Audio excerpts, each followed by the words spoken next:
Huzur, many dictators at the time of their rule kill many people, thousands, sometimes millions of people. So what should be their punishment in the light of the Islamic teaching?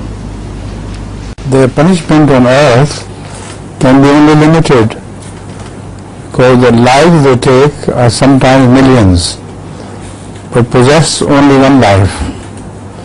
So in response, the worldly governments can take only one life that such a person possesses. But Allah can prolong His punishment until all the lives He has taken are revenged. So that is the philosophy of hell being of a very long period.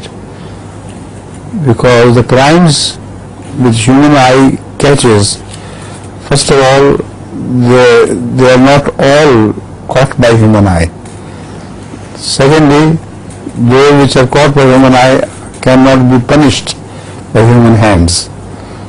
So that is why the hell is a prolonged process. Understand?